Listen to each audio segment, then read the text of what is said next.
Hey guys, I'm Justin. I'm Lee. I'm Eric. I'm Carl. And on today's episode, we're going to be doing Mothershucker. Any and everything Mothershucker. We're going to go over the movie, go over the cast. We have been waiting since we started this channel to do this. So we appreciate everyone tuning in, and we appreciate everybody joining us today to talk all things Mothershucker. So grab you a drink, grab you a snack, and get ready as we go over our first ever movie on today's episode of Welcome to Horrorland. Whoop, whoop. Don't shut this up. Welcome to Horrorland.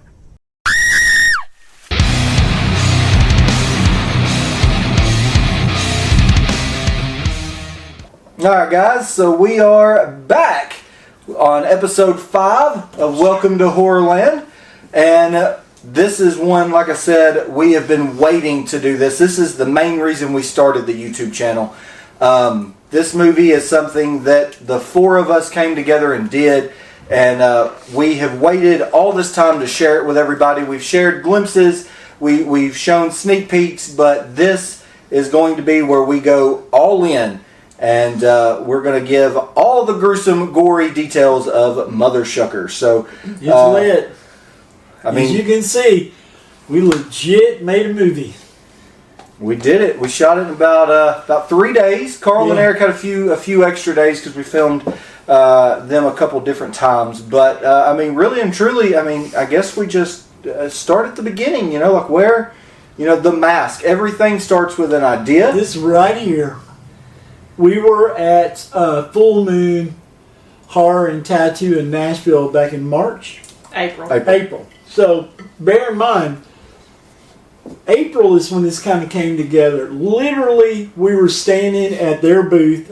Now, long story short, we met them when they were vending in Atlanta. Oh, you're going all the way back. Yeah, might as well get the So truth. whenever I was 2, I'm sorry. We're not going that far back. Okay, go ahead. I'm sorry. I didn't know you were going that far back. Kick his ass. We met them as vendors in Atlanta at Days of the Dead. And if anybody ever sees us at conventions, we're the poster children for Overspending? Yes. Those old men need a hobby because, well, we just give money away. Yeah. And to the point where we kept seeing them over and over at Days of the Dead, at Scarefest, and just everywhere else. Mm-hmm. And to the point they made us our own custom shopping bags. Mm-hmm. So what started out as a business deal turned into a friendship, and it's turned into this disaster piece you see in front of you. And we're standing at Full Moon at their booth, and Lee said, "That's a cool mask, look at that." And I turned around and it was this. And I almost cussed. And I said, "Look at this Mothershucker over here," because there were 2 kids standing there. And then when I said that, I was like, that's a whole ass movie.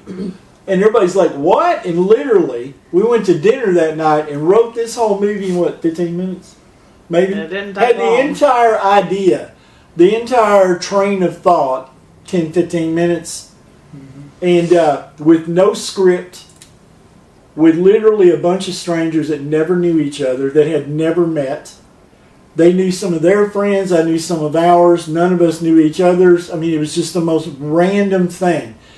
And between the thought that we put together that night, we started filming, Started filming in June. Yeah, in June. So we found a cast. Kind of had a script. Was it 8 pages? I mean, It yeah. wasn't It was very more of rough. an outline than It was more of an Yeah. outline. It was an outline. Yeah. It's like, hey, you're going to go here and you'll say some stuff. Yeah, and they did. And as you'll see when you watch the movie, hopefully, we'll have a website up where you can buy this beast. And we did say stuff, a lot of stuff. a lot of stuff. Yeah. But we wanted it that way so that it flowed better. It and flowed wasn't better. So You felt- scripted. Yeah, you felt Felt like the natural. characters were really natural. We didn't. I think the thing that surprised me is there were several times that the characters played off each other so well. There were just chemistries built within several characters that were amazing to see over less than 24 hours of filming. I mean, a huge majority of this, probably 70 16 minutes. Yeah. 70% of it was filmed in one day, one hot ass day. But Where I tried to die. Yeah, I mean, we filmed it in multiple days, but the big chunk of it was one day. And I mean, it's hot, and no one complained, and no one complained. Man. The biggest thing is, to touch on what Carl said, nobody knew each other. Me, I had two guys. Lee had one of the female acts, and Carl kind of had the other three. And like they had never met, but there was not. Everyone took up and became, friends, and even to the point where we have, a messenger group chat, and like they're still friends to this day. It wasn't like I did a movie with you and I'll never talk to you again. I mean, we've been done filming for 2 months now, 2 months. and there's always something going on in that chat. So, they're always picking on each other or making fun or putting stupid memes or whatever the case may be in there. Happy birthdays and misses. Oh yeah, and for that. That's something that you don't hear a lot about, in a lot of other movies. It may happen, it may not, but that's something that you don't really hear about, and that's something that we really want to touch on this is just how amazing of a cast that we had, each and every one of them.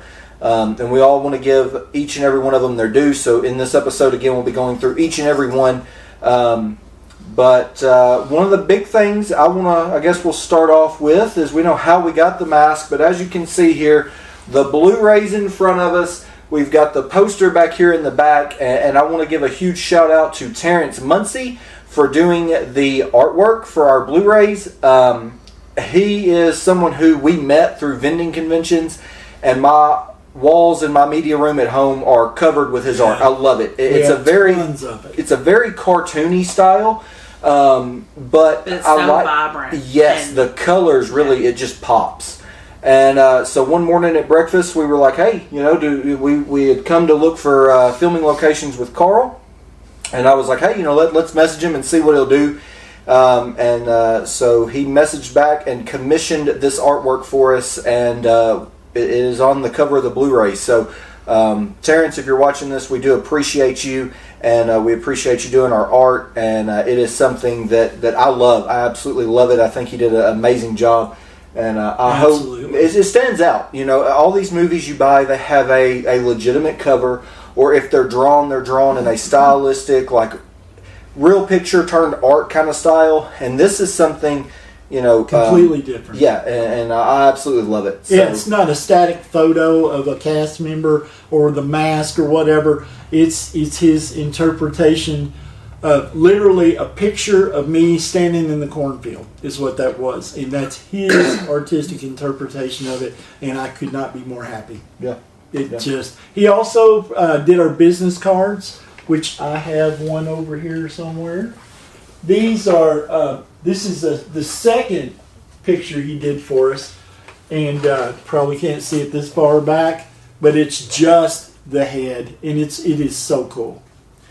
And he did a killer job, and I couldn't be more happy. Yeah, for sure. What he's done. For sure. So we've gone over that. Let's backtrack just a second, though, just because for those out there who are clicking on this, they might be, who the hell are these four people, and what are they doing? So, let's kind of go over, Carl, and we'll just kind of go down the line here. What is some of your earliest memories of horror, and when did, when were you like, I think it would be fun to make a horror movie, and how did you kind of, Honestly, we know how this came to be, but kind of when did you start that process? I was like 10, 12 years old, and my uncle Jim, they lived out in Ledbetter, and he had one of the old 8mm Kodak movie cameras, and me and my cousin Steve used to go out in the backyard all the time and fake like we were on ghost hunts and stuff. It was so stupid. And when you look back at them now, you die laughing. But at the time, we were dead serious. It's like, hell, we're making a damn movie here, And then his dad would come home and kick our butts because we recorded over the family's, vacation to Yellowstone or something. And it started there, and you never really think about it. And for 50 years, I've basically wandered around going, you know what, I would love to make a movie. I don't know why I've never made a movie. I've done soundtrack work for a few. I've done some where I've helped run lighting rigs and different things, but I've never really thought about it before. Yeah, I mean, I've thought about it constantly, but I never dream. Thought it would never come to dreamed fruition. in a minute Yeah. that, I'm 61 now, and when we started filming this, I was 60, and I thought, you waited a hell of a long time to film your first masterpiece, but here we are. And it, for no script, it turned out way better than I ever envisioned. And we've thrown this puppy all over the place. We've got this thing entered in film festivals all over the place. England, Japan. We haven't been accepted any yet. What the hell? And it's realization of a lifelong dream, bottom line. And I couldn't have been more happy than to have done it with the people we did it with. These three here. I mean, it's a little side note. We're trying to figure out, we're eating dinner. And we're like, what are we going to call this production? And we had just sat and said, everybody, what size t-shirts are we going to get? Blah, blah, blah. Anyway, at the end of it, everybody's like, okay, get 2X's, it'll be big on us, whatever. And I said, well, we'll just name it 8X Productions. So that's where it started. I couldn't remember why we called it 8X. There you go. There you I go. can't remember this life. I said, my wife asked me the other day, and I'm like, I don't I'm know. gonna get you some memory pills. I need memory pills. I need that. Ashwagandha, I think is what they call that stuff. And that's where it started. I mean, it started with an idea of us sitting down, writing on a piece of paper over dinner at a restaurant in Nashville, into actually meeting, sitting down, kind of going over, not necessarily a script, but like they said, a broad outline of what we wanted to occur. And then it turned into scouting areas to film, and we got really lucky. The lady that I work with, her and her husband farm. They have 15,000 acres of corn.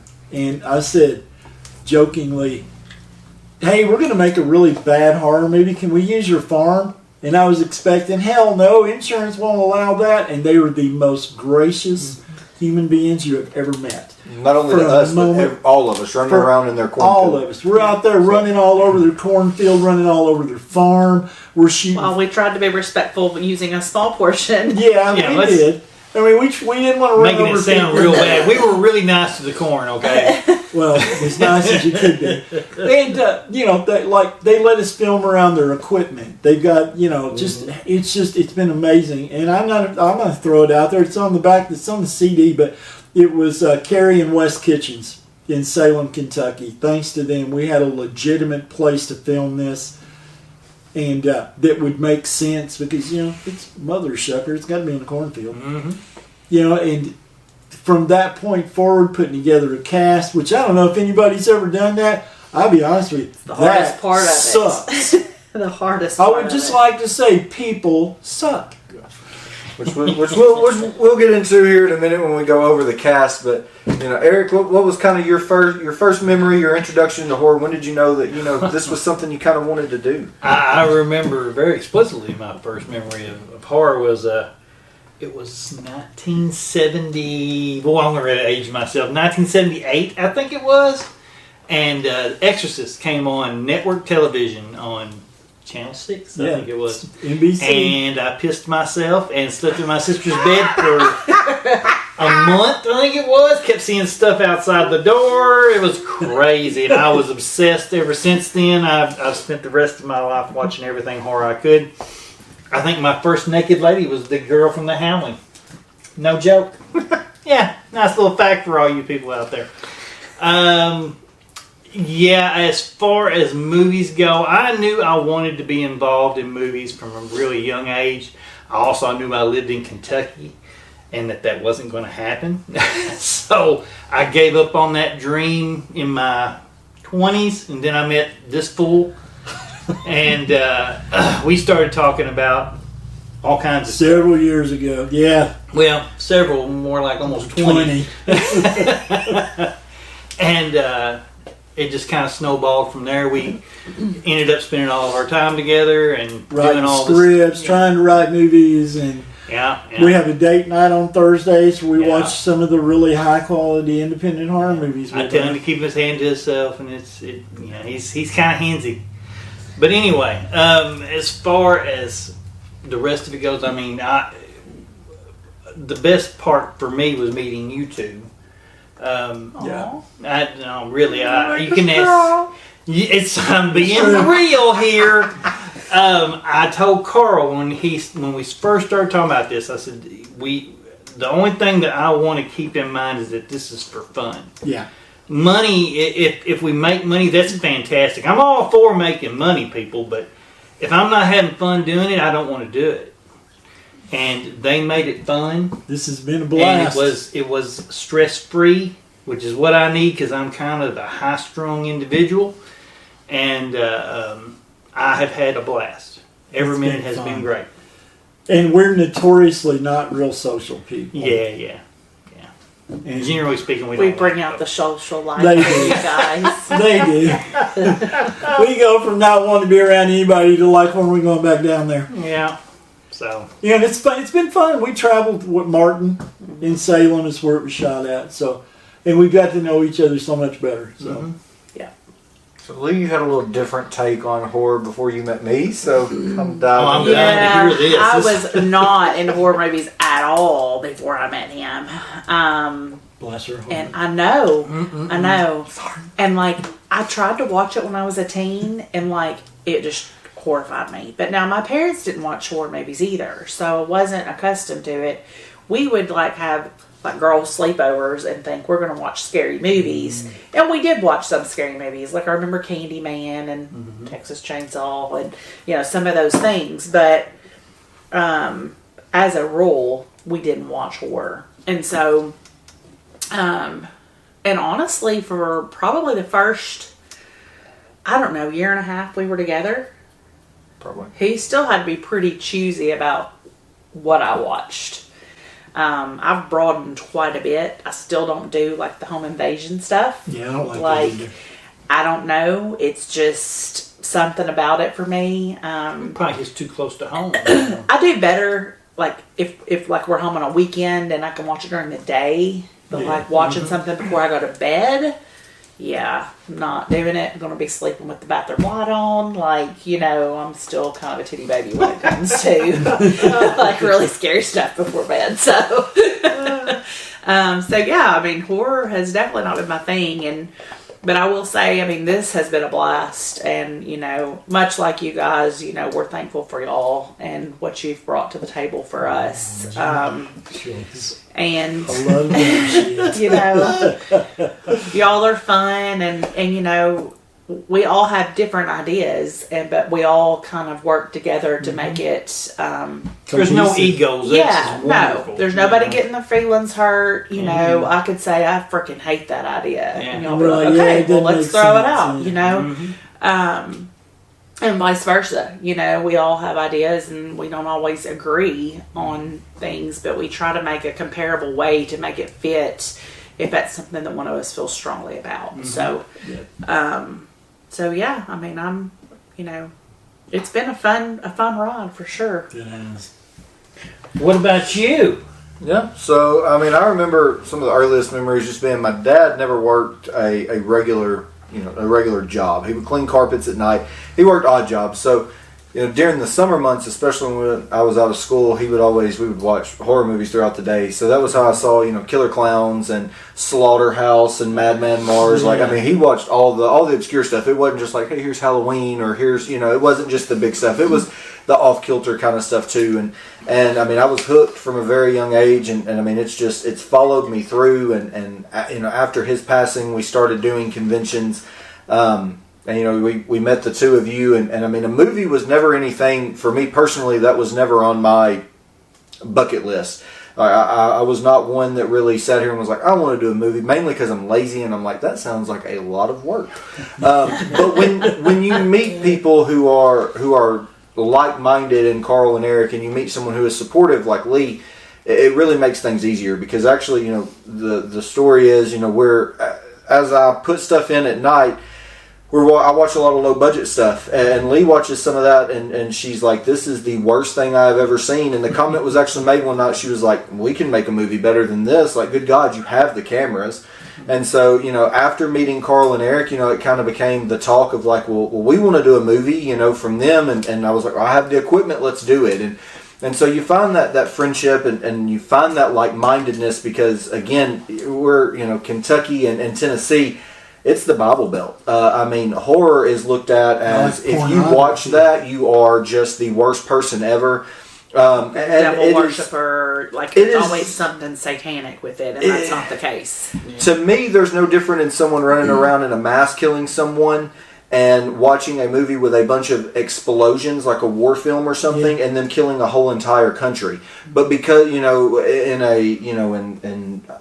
anything like that, Letters to Iwo Jima or whatever, stuff like that, there's really not a big difference. Death is death. Yeah. But because it's stylized and the language that are in them, a lot of times people are like, "Oh, that's horrible." That's what. But I mean, there's glorification to everything. I mean, some of your Emmy award-winning films are ones where husbands beat their wives and do unspeakable things to small children. I mean, some of those movies are your ones that win Emmy awards. So it's all.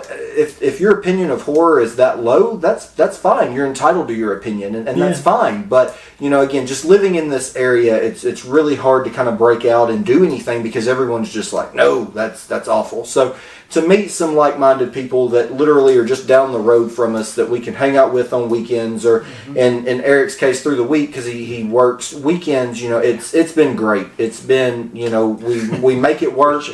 We make it work. We find time to all get together, and pretty much every time we do, we have a blast. We've started the podcast together here with Welcome to Horrorland, and we filmed Mothershucker, and we can't release any details, but there may be another potential film on the works from 8X Productions. But like I said, we can't release anything about that. We're here tonight to talk about Mothershucker, but just to kind of give you a little deep dive into us and what got us into that, I kind of wanted to go over that because, for someone watching this, they might not know the story of all of us. So that kind of dives into that. So it's like we find excuses to hang out together at this point. There you go. Yeah. You very seldom. It's hard. And like I said, Eric and I, we go to a lot of horror conventions, and we're not overly social. I can be real talkative when I'm standing in line, bored to tears. But other than that, we're not real social. We kind of do our thing. And I'm a social butterfly. I don't know what he's talking about now. I'm the same way. Lee gets on to me. She's like, "You have to go talk more." I'm like, "I don't want to. I don't know those people, and I don't care to talk to them." It's nothing personal. I just don't. His wife makes fun of us because she said we march. We're on a hunt for merchandise, and we're tramps for movies and T-shirts and blankets, and it's just part of. I've been doing that for since 1988, so 36 years of going to horror conventions. Now you've aged yourself. Yeah, I'm an old fart. I'm not the only one. And to meet, ironically, vendors in which, when you think about it, makes perfect sense. Those are the people we talk to. Other than Scarefest, which I'm not trying to pump Scarefest over anything else, even though it's free advertising there. We're not trying to pump them up. They are the best convention there is, but we're not trying to pump them up, man. But we've met people there that we've remained friends with for 3 years now, and consider they're our friends. But we've never been real touch and feely, getting to know people, nothing like that. And it's crazy that we meet vendors that have that are so like-minded and enjoy this as much. I mean, my first movie that scared me to death was The Great Vampire Killers. I watched that with my dad when I was 6. And, it was a horrible movie. It's these guys running around the snow on sleighs in Russia killing vampires. Yeah, it's stupid. But it scared the crap out of me, and it made me love this ever since. And to find 3 other people that are willing to take the time out of their day for, basically, we had no budget. We had no idea what we were doing. Never used a camera in my life other than a DSLR, And they had equipment from his father who filmed, who was, a filmographer, and we figured it out.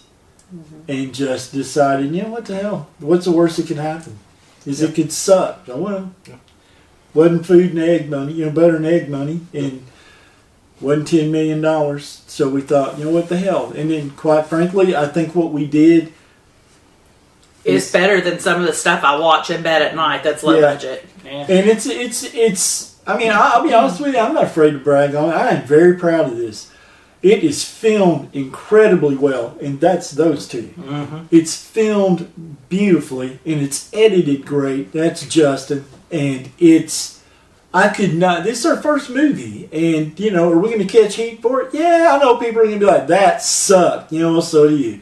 But we made this, and it's what I told everybody the last day that we filmed this. Nobody can take the fact away that the 10 of us made a whole ass movie and turned it into a Blu-ray. Really 11. Really 11. Yeah, Can't 11. forget Aaron. Yeah, because you Can't forget Aaron. Aaron shot on a different day, so it's easy to. But, it's easy to forget. But he was. It was great. He was great. This was an experience. I mean, we learned things. Mm-hmm. Simple things. We learned some hard lessons. We learned we learned a lot of things. We did learn you're not graceful. That's for sure. Keep obvious. Please be sure to watch the bloopers. Please Watch all the way through the credits. Yeah. It was just the idea that, like I said, from never holding a camera to doing what we did, and it looks. I know it sounds like you're blowing your own horn, but it looks so good. And I've seen movies that have cost $75,000, $80,000, $100,000. I would put mine against any day. Mm-hmm. So we have, of course, Carl and Eric are both in the film for a pretty good length of time. So we'll kind of go over your characters. Not that I want to gloss over you two, but I do want to get to the others as well and give them their due. So Carl, of course, plays Carl Cobb. And I was trying to figure out how I wanted to word that. Carl Cobb, along with Mothershucker. So we won't go. We won't go too far into it because again, we want you to watch the movie. So I don't want to spoil anything, but it is pretty known if you watch the trailer that he does play both. So kind of a little synopsis: you have Carl Cobb who has a drinking problem. He's been from farm to farm, and he winds up on Eric Kitchen's farm. And so Eric plays our farmer. And him and Carl strike up a friendship, but eventually Carl's drinking even gets in the way of that. And we really had to stretch, it was hard. Yeah, so again, I had to pretend I liked him the entire time. You won't believe it if you watch the movie. So again, any scene that the two of these guys are in together, it's every scene in this movie. Again, we can't preach that enough. And I know it sounds like, it sounds like we were just like, hey, we did this pat ourselves. But again, you really have to look at three things. Number one, nobody knew anything before we started this. Mm-hmm. Number two, this was filmed with no script and mostly filmed in one day. So I guess really four things. We'll break those two apart. And number four, we filmed this. The heat index was about 110, 112. And not one single person complained. Not one single person griped or anything. And as we get through... A full 12 hours. Oh, yeah. A full. We started at 9 o'clock that morning and we wrapped up 9 o'clock that night. And the only time we weren't filming was driving to the Kitchen's farm and to eat lunch. and we did eat supper that night under a tent, some sandwiches. So that was the only time. The whole time. Yeah. I mean, everybody was sunburnt and drenched in sweat. So... But I guess we'll just kind of start with order of appearance in the film. So the first thing would be Aaron, who I love Aaron to death. I met Aaron at a previous workplace, and Aaron has two bands now, but at the time he only had one. He had Maywin. So they are a Murray and Paducah based band, kind of a, I don't know, what would you like, a 90s grunge kind of style? It's kind of like if you took like a Stained, cold, systematic kind of vibe. Yeah. And kind of like a Nirvana too. Yeah, dark, really dark, moody kind of stuff. Nothing. Yeah. So literally, we had another guy cast in Aaron's place, and I don't even remember who it was supposed to be, but it was someone Carl had, and he called Carl literally the night before about 5 o'clock when we were supposed to film. The next afternoon about 5 o'clock, and I was like, hey, I can't do it. So we made a couple phone calls, and I was like, I don't know who the hell we're going to get. And finally, Aaron popped into my head. I was like, where he lives, it won't be that far. I called him. I knew he liked horror movies. You know, we bonded over horror movies and wrestling, and I do like their music. So music too, you know, his style of music. And I called him up and he was like, dude, I'll be there. You know, let me see if I can move my band practice around because they were getting ready to play a show. His band was accommodating for it, and he came. He freaking killed it. And he was great. And of course, I won't have Aaron in any movie where I don't use his music because his music fits horror so well. Yeah. And so we were able to work with him and use some Maywin music. And we have already spoken with Eric, and on our next film, hopefully we'll have more of Aaron's music in there, whether it's that or his other band, which is... I can't remember the names. Crowned. Yes, that is correct. Crowned, which is a lot heavier. They are almost like a screamo, very, very heavy. Yes, very, very heavy. And Aaron is actually the lead singer for that, I believe. Oh, okay. So... but yeah, I mean, I love Aaron. I thought he did great. Killed it. You know, one thing that will always be true, and no one can ever take this from any of us, is Aaron's scenes. Aaron is, and this is not a spoiler either, as I think we've kind of told everybody this that's asked, Aaron is the first kill in the movie.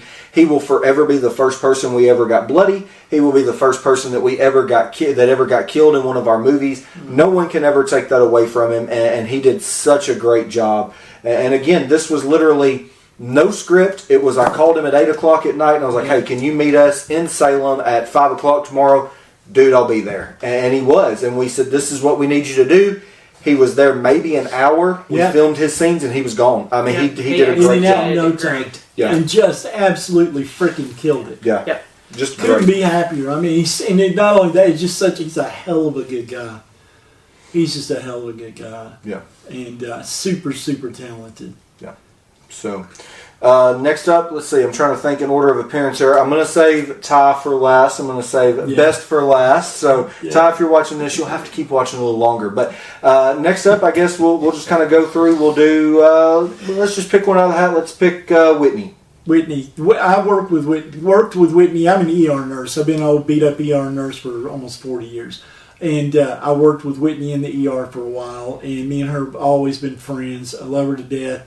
And we needed actors because I had some, then it turned into a bunch of drama. You know, people wanting to be we didn't take our shirts off so we can link our OnlyFans account, crap like that. And we agreed on from the very beginning, I believe. We're not, if you want tits and ass, and you go somewhere else because we're not doing that. That's not what, we're not doing that. That's not what we want to do. No. This movie was intended to be funny, bloody, and it adds nothing. And it does. And one of the really it looks like a crutch. Yes. And one of these really big things is too, and I'm going to kind of speak for her unless she wants to say it. But like she has 3 daughters. I'm the stepfather, but she has 3 daughters, and to be able to say, hey, my mom has done this movie, but I can't show it to you because it's got a bunch of naked women in it. Yeah. Like, that's not the case. They can show this to anybody they want to as long as they don't mind a few F-bombs. And that's the way I want all of our movies to be. Like, if anybody comes across this, they don't have to be worried about what their children are going to see. No. Because, I mean, F-bombs are in all of your police shows and everything on TV. Mm-hmm. So if that is the worst thing that we did in our movie, I'm fine with that. Yeah. And I don't have to worry about, and this is not, I'm scared we're going to get in trouble if we put that in there. It is just, honestly, it adds nothing to it, and we don't want that, to be a part of our films. No, and it's something that, we can really honestly show anybody we want to show, and they can be proud of it for what it is. I can show family members and not, them not look down on me and be like, oh, well, you filmed that. That's not really, we don't have to worry about that. Again, and that's stuff to worry about because we live in the Bible Belt. Oh yes. You will be hung out to dry with stuff like that. You'd be condemned to the 3rd plane of hell. Yeah. So. Yep. So Whitney. So Whitney did a good job. She was a last minute. Mm-hmm. We were hurting. We were trying to find. She did good though. She got in there so good. She didn't care. She, bonded with everybody, and she honestly had to wait the longest. She did, and she was the most abused corpse. Yes, she's been walked on. I've kicked her. Justin kicked her. Now, bear in mind, this was unintentional. But it was. They say it's unintentional, but was it really? Mine truly was. Carl's, I'm not sure. Maybe not. She didn't act right. I kicked the hell out of her. but she was, and now, she is pumped to do another. So, it worked out. I never got to meet any of the other crew until The premiere. The premiere party. Yeah. because as they have stated, I worked the weekends. But that was fun though. We just ate a bunch of barbecue and good food and threw a Blu-ray in and watched the movie. And, I was thrilled to see the chemistry whenever I started. The chemistry I was very incredible. concerned that these were all people we pulled together literally within a week or two, and none of them had ever met. I'm like, well, when we get these people together, they're all going to be like, just don't touch me. It was not the case. And that was not the case. They all seemed to really get along. They all were laughing and cutting up, and I was thrilled to see it. I know Carl, he called me and told me all about it and how happy he was, and so I was really thrilled. And then another one that is one y'all brought to the table was Dan. Yeah, so Dan, my dad ran independent wrestling shows, and he had used Dan a few times as a commentator / manager. I had since seen him at a few other independent shows, and I knew that he could really carry himself. He could really, his voice and his commentating skills and things like that. I knew that he would probably be a good fit, and so I reached out to him, and I actually did not know prior to reaching out to him, but he had actually helped on another horror film that had taken place in Kentucky, Doom's Chapel Horror. So he had actually helped do some stuff for them. And another one, he was the only one that had done any kind of anything with a film, and he jumped in. He really helped. Well, have you thought about this camera angle? Have you thought about that? He really helped us when it came to that kind of stuff. And he acted his ass off. Had one of the most, again, we won't give anything away, but probably the grossest death of the entire thing. The one that makes everybody gag when we filmed it. Yeah. So that was huge. He was a trooper. Dan is actually one of the only ones, I had to have him come to Martin to film a few things with me, just to, get some filler stuff. And he was right there every step of the way, and he was like, let's do it. He actually offered us a location when we needed to film another little part. We noticed we didn't have enough of him in the corn, and he was able to find us a place. That way he didn't have to drive all the way back out to Salem. We were actually a lot closer. So Dan was really good to have along. He was a really big help and kind of helping us get the wheels turning of other things to do. And will be a huge player moving forward. Yes, he will be. And one thing, I hadn't even thought about it. Lee had actually kind of mentioned it. But she was like, what are they going to wear? And I was really concerned about getting blood on everybody's clothes, because I don't want them to buy clothes and then ruin them. And Dan reached out and he was like, my wife can make shirts, so thank you, Trina, for doing that. But his big thing was just, and I think he said it best, he said, just because it's a low budget film doesn't mean it has to look low budget. And I never really honestly thought about it, or thought about, well, shirts are going to add that much to it. But I think when you see the film, I think you can honestly all agree that the shirts did add quite a bit to it. Did. It added a cohesiveness to that group. Yes. That you wouldn't have, where they were individuals and they were completely different people, but at the same time they were all together to achieve a common goal. As a team. Yeah. And it was amazing to watch. Another one that had a really kind of a brutal death, and one that we'll mention next would be Jasmine. Jasmine's another nurse. I worked with her for over a year in an ENT office, and I hated that job. And the only reason I stayed was because I love Jasmine. And I absolutely love that girl to death. She's super special to me. And she's so much fun and so just goofy. Mm-hmm. You never knew what was going to come out of her mouth because we had no script. I'm like, is this really going to work? We didn't tell her what to say, and you never knew what the hell she was going to say. But man, it worked so good. And one of the biggest things, and I wish we had had a camera rolling and we didn't, and I kick myself every day thinking about it, but we're filming and we have 2 cast members that we haven't gone over yet, and they're sitting there, and one of them says, is there something really in the corn? And we're like, no, quit being dumb. There's nothing in the corn. And all of a sudden, Jasmine just pops out and she's like, hey! And it's just like, oh shit, there really was something in the corn. You were right. But just that, Yeah, I mean, Her we've just been wandering. Just her together. personality. Yeah, we've been together 6 hours, and you're already like just jumping out of the corn on people, just acting absolutely silly and crazy, and just showing that personality again, just adding to the everybody getting along so well. Because I mean, that could have easily been like, she jumps out of the corner and they're like, who is this dumbass? Like, what are you doing? Or what, you know? And it wasn't like that. It was like, oh, haha, and everyone laughed. And it was all, I mean, it was literally a long day, but it was an extremely fun day. It was so good. In the heat, no complaints, and just out there sweating your ass off. Yeah. It's just miserable. And Nobody got ill. Nobody bit each other's head no, off. there was no It was bitching and great. griping. There was nobody, hey, can we get this done? There's none of that. Yeah. And so next, I guess we can go over, it would be Mr. Jacob.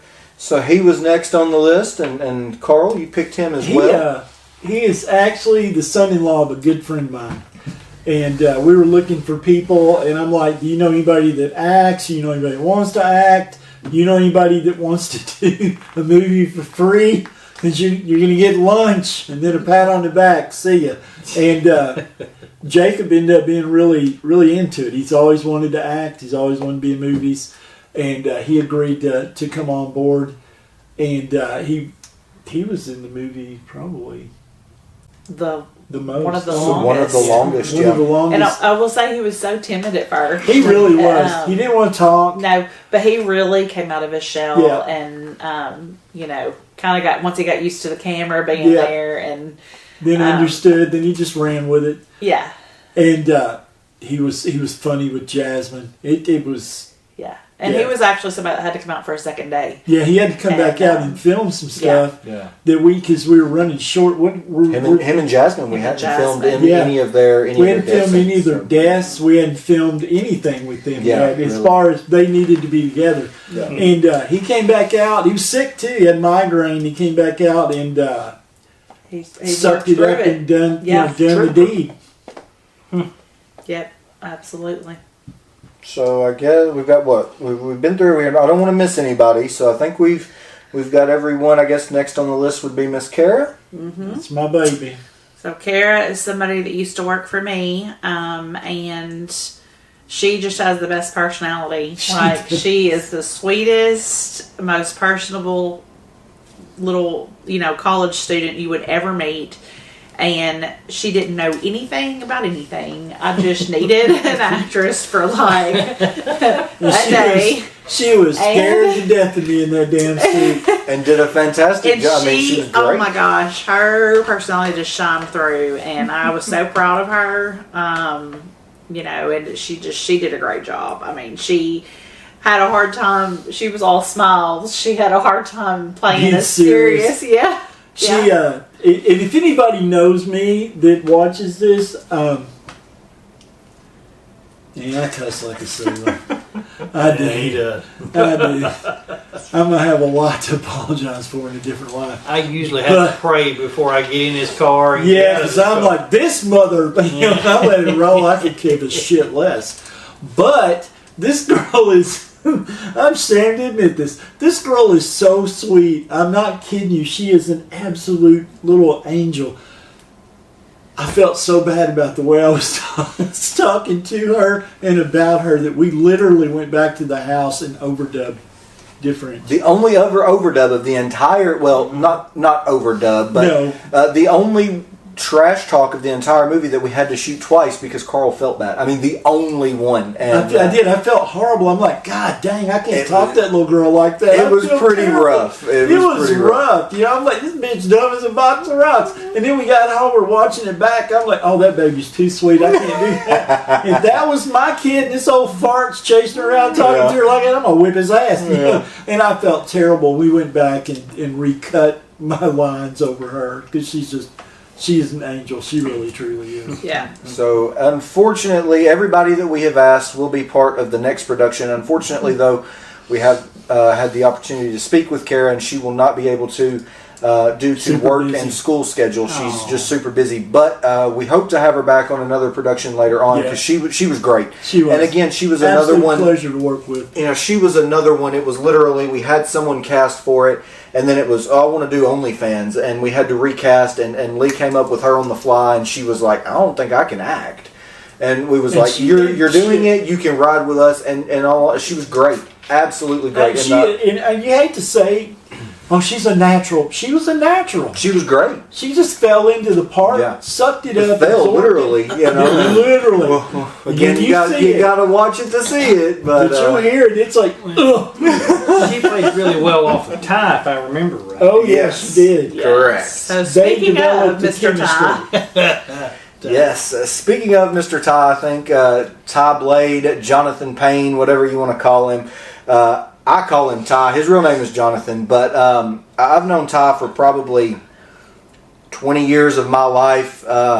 You know, some of my first memories of Ty, he's an independent wrestler, and you know, I remember him in Aaron, Tennessee, coming out with a scooter and a fishing pole saying he's fishing for fat women. So he's great at making people hate him. So we were coming home from an independent show one night, and Lee's actually the one who said it. She was like, light bulb, I know who needs to play our asshole. And I'm like, what? I'm not thinking about the movie. It's not even. And she's like, Ty.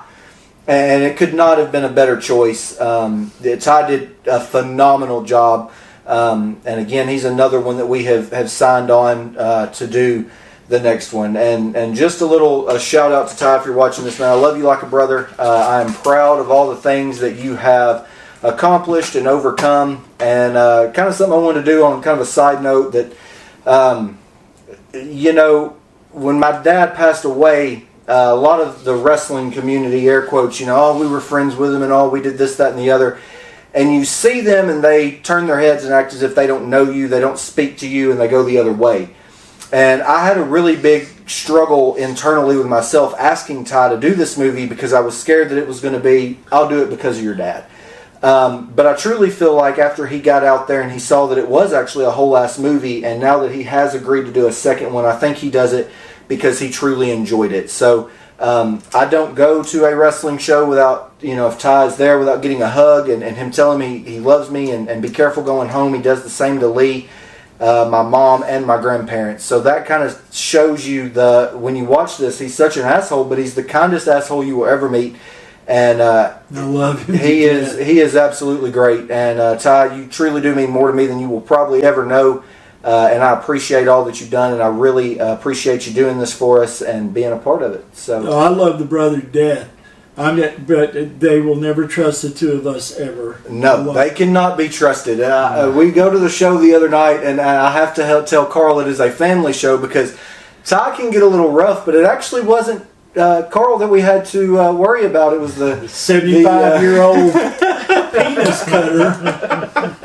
She was pretty hot, and but yeah, it all makes the world go round, and you know, like we've already touched on, we could not have had a better Couldn't have asked cast. for better. Couldn't have gotten any asked better, for better. and He really made an impact. I mean, everybody that I know, all of us that watched it were really impressed with Ty and how he did. It was very well done. Yeah. we actually showed up that morning, and we pulled in the parking lot. We hadn't told Ty a lot about the movie. And I looked at him and I said, you know, because to most people he's Jonathan, but to us he's Ty. And I said, I need for you to be Ty Blade. And he said, okay. And he did. Jonathan Payne. He was Ty Blade the whole movie. He pulled that character off. I mean, he can do it. He can definitely pull that off. It is awesome. When you watch the movie, it is worth the price for the interaction and the chemistry between Ty and Kara alone. It's worth the price of this movie. Yeah. But the Again, chemistry between the whole cast The whole cast is amazing. Yeah, everybody was great. I don't want anybody to go away from this thinking, oh, they really liked Ty. We did really like Ty, but we liked everybody. We liked everybody. And it's just... I've known people Ty the do- longest is the thing. Yeah. Like, you know, I mean, I've known Ty probably a lot longer than maybe you have even known some of the you know, women that you have worked Oh, with. you such did. as You Jazz. did for sure. I mean, literally, I've when I say I have grown up watching Ty, I literally have, and in a lot of ways, I've grown up watching Ty grow up because he is such just such a character. And I mean, God, Ty's not that much older than me, really. So I mean, when I first started seeing Ty, he was just started wrestling. He was like 20, 22. You know, so I mean, he really wasn't that much older. So I mean, I really have, you know, I've known Ty for a long time, and you know, he was not one, you know, some of the wrestlers would come to my mom and dad's house, for my dad to do posters or pictures or whatever. Todd was never one of those, but him and my dad had that friendship where, like, even though they might not talk, when they saw each other, they still had that, could pick up right where they left off. And so, again, like I said, him and honestly Dan both. For my two picks, I couldn't be happier with the two that I selected. Yeah. And I couldn't be happier with what they did. I couldn't be happier with Kara, which was Lee's pick, just a phenomenal asset to the movie, and her giggle and her just the way that her and Ty play off. And then Carl's picks. I mean, all three of them and are just fantastic. And Aaron for you. And Aaron again, Aaron is just great. And again, we go through each one of these people, and it is with great pleasure that like I said, we can't say much about the next one because we don't want anybody getting a hold of anything, but I can tell you that with the exception of Kara, everybody has agreed to do another one, and Kara wants to do another one. It's just the schedule, and that's perfectly fine. We'll get her in another one. That's perfectly fine. We understand life happens, but that's the thing. I watch a lot of Concept Media Films, a company out there, and Sean Burkett uses a lot of the same group, and that's his group. That's what he uses in his films, and I kind of look at this like ours. This is our core group, and they helped us. Base for us. It's our comfort zone. Yes, it's the people we trust the most. We're most familiar with. Well, hopefully the thought is to expand it out. Not replace. Yes. We don't want to replace anything. No, we want to not. expand upon what we already have. Right. Because there will come a time when people can't. I mean, and there are people absolutely. within our group that we have that want to play certain roles. And, as we make more films, we can try to accommodate those roles. Ultimately, at the end of the day, you have to be right for what we want you to do. Yeah. I mean, some people just aren't going to be right for certain roles. It doesn't make you bad. It just makes you different. It makes you different from what everybody has a place, their own little niche, their own. It's. And I, as I said earlier, I couldn't be more proud of what we've done. I couldn't be more proud and thankful for the people I was able to do this with. Yeah. It's been an absolutely. We all learned everything on the fly. I did all the special effects. Me and Lee did the makeup. I did stuff in the Army for moulage and stuff like that, but it was never like this. And figuring stuff out on the fly, and having one shot to do some of it. Having one shot to do it, because we had no backups. We filmed this for next to nothing. And that's another thing is reshoots. We literally had like 2 or 3 reshoots, and that's it. All of this stuff, another big takeaway when you watch this is first take. And that's not, he's lying to promote. No, we literally did one take. And I think, in all honesty, you can tell a lot of them are first takes because of the realism spontaneity that comes through. Exactly. If you're sitting here doing a scene 5 and 6 times, you're going to lose that. And I think you can really tell. Just again, going back, just some of the little one-liners that people hit. So, like Ty hitting Kara with some one-liners, and Jasmine had some good one-liners to you, and just the whole, all of that, just the spontaneity of it. You don't get that if you take 6 and 7 takes. Not on a film that doesn't have a script. Now, the next one may be different, but I think a big takeaway from this too is. Mothershucker is not a one-off. This is not a 8X Productions is going to make one movie and we're done. No. We have a lot more things that we want to do. Mothershucker was kind of a conglomeration, and I don't think I'm speaking out of turn when I say, Carl has an idea that he wants to do that's just Carl's idea. Eric has one that he wants to do that's just Eric's idea. Lee is actually, as much as she's not a real big horror fan, she has come up with an idea that is just absolutely great, and I can't wait to work on that one. And like me and her have wrote the next one that we're doing, and Eric and Carl have helped because, again, this is a group. This is all 4 of us help, but it was mainly written by me and her. It was kind of our idea. And so, we can't wait to get started on the next one, and I'm excited. And can't wait to see what follows, because, again, my thing is, I would like to try to pump out a movie a year. If we can, if we don't get that, that's fine. Not 2. If we can get 2, that's great. But, as we've said before, someone may pick this up and they may say, this is the biggest piece of trash I've ever seen. And you may use it as a doorstop. And that's fine, because you're entitled to your opinion. But regardless, when you look at the back of this cover and it says written, directed, produced by, and it says Eric Moreland, Carl Vinson, Lee Nichols and Justin Nichols. No one can take that away from us. No. So, I mean, you're entitled to your own opinion, but the fact of the matter is, we have made a movie, and that is something that a lot of people dream about doing and never get the opportunity to. So, I mean, for me, that's the main takeaway. We've done something that a lot of people can only dream about doing. We had a shit ton of fun doing it. We made a lot of great friends. Yes, we did. People that we didn't know, that hopefully we can carry those friendships over, not only to other movies, but just as friendships. In life. Yes. Just in life. Yeah. You know, So- it's like, hell, I'm going to wrestling matches now just to watch Ty. You know? I'm like, it's unreal. It's really, it's been surreal to sit and think about it. And think about how we never held a camera before till that first day. Yeah. And how we learned things like we're driving around. We had our mind set on using one particular set of cameras, and we were driving, trying to scout locations here in Kentucky and Simpsonia, and we were using a different set of cameras, and we found out real quick those cameras didn't track movement the way we wanted. And we didn't know. Just stuff like that, It's yeah. just how we found out. And it's like we knew how to make skin look like it's peeling off of you, but we did and we didn't. And then so Lee did a little tutorial, and you can tell by looking at me, there's no color match going on here. My ass is one shade from being translucent. This is what it is. It's Casper lobster, those two colors. He saves a lot of money on X-rays. We just shine a light. Just shine a light through me, and she was able to do that. I mean, it's been a learning process, and at the same time, it has been so much fun. There's one scene in the movie that it's just I can't even tell you what it is. You have to watch it. But I'm curious now, aren't you? we were learning how to do this. Everything we did on the fly. Everything. We had nothing prepared. I had a bunch of stuff that I knew I could use for effects, dressing materials and bandages and blood. And Justin taught himself to edit on the fly. Yeah. Never used any editing and that's by equipment ever. himself. Ended up having to go through the expense of buying a new PC that could keep up with the editing. I mean, it's been a pain in the ass in a lot of ways, but it's been the most pleasurable pain in the ass I've ever had.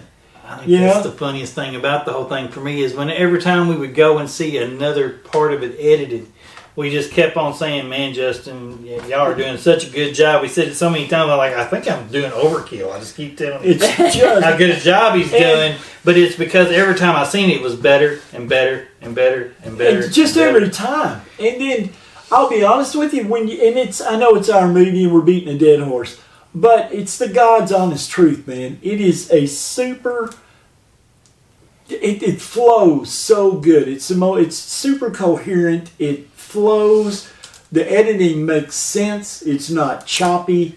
It's perfect. And the actual photography itself looks great. I mean, it's just there's no. And this is our first movie. And I had a gentleman, and I'm not going to mention his name, so I promised I wouldn't. But I had a gentleman that makes movies that spent $300,000 on one this year, like a few months ago, told me that our little, whatever we spent on it, made his $300,000 movie look like shit. And when he said that, I hate to say, you don't want to enjoy somebody else's misfortune, but it made me feel good to know that with cameras we'd never seen, that we know nothing about. And we've been told the same thing. We've been asked to join a couple podcasts, which at the time of filming this and the release of this, we will have already done that. But they were the same way. They couldn't believe that this was our first film and the way that it looked. Idea. So, we're definitely going to be making our rounds on some other channels. So we'll be. We're going to posting. try. I mean, we're going to put it out there. Yeah. I mean, I've got a loud mouth. I never stop talking. I will air shit out. No, So I don't know what he's talking I'm about. like, if you have a podcast, you want a loudmouth, opinionated ass on it, hey, holler.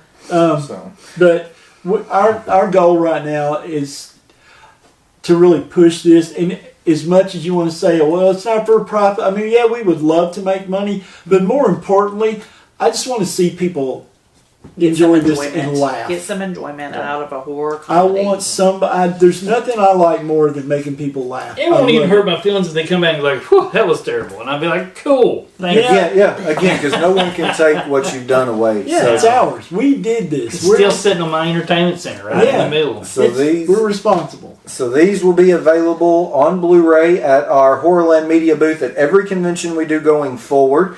The first convention will be Scarefest this upcoming October. By the time that this goes live here on the YouTubes, we should have our website up and going, which is horrorlandmedia.square.site. We will have that up. I will put a link for that in the description of this. That way you can click. You guys are more than welcome to go order a copy. I think right now, just to kind of throw this out, our price point is $25. Of course, if you order, there will be shipping on top of that. But we do have some cool things planned to put on the site, some t-shirts and stuff like that. Yeah. We've got to get some Stickers, finalizations. different things. Yeah, we've got to get some finalizations on that stuff. But, I mean, guys, we just appreciate the support. Like I said, we have had a couple podcasts and stuff reach out, and I mean that's huge because I mean we've never done anything like that. So and it's so cool. Yeah, I wish everybody that might watch this or anybody that loves film, whatever, do this. You can do it. You can do it. We did. We didn't know what the hell we were doing, and you don't have to spend a ton of money to do it. You just do it. If nobody likes it, who cares? Yeah. You like it. You enjoyed it. It's yours. It's forever yours. And like we said earlier, nobody can ever take away the fact that we did that. Yeah. The 11 of us did that. This is us. Like it, love it, hate it, whatever. I don't care. I mean, I know we did that. And I know from the bottom of my heart that everybody put every last bit of everything they had and were into filming this movie. And I couldn't be more proud.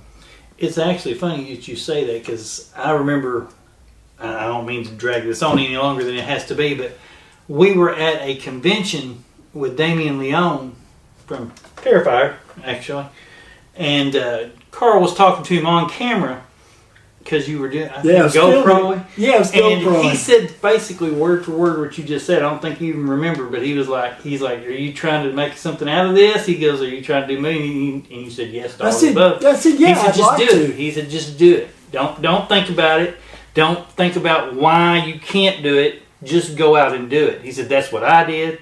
He said, and that's what everybody that started this business has done, is just went out and did what they dreamed about doing. And he said, do it. He said, you don't have a camera, do it with your damn cell phone. there you go. He said, go buy a used $50 camera. Yeah. You know, and it was really, you know. A good dude, and if Damien ever sees this, thank you so much, man. It really helped us. He was a big push to that because that's what really made me start thinking about it. And I thought there's no reason we can't do this other than ourselves not doing it. Yeah. And I appreciate it. And same thing with Jenna Cannell. Jenna Cannell's like, just go do it. Just film a movie. If it sucks, it sucks. You're learning. You're learning on the fly. You know? And I appreciate everything we've done. It's just and everything we've done has been different. Yep. A lot of people may not realize that. Like the red Blu-ray cases, that was Justin's idea. Nobody's doing red. We are. So we're doing everything we can to draw attention to this movie ourselves and all our cast and crew. Yeah.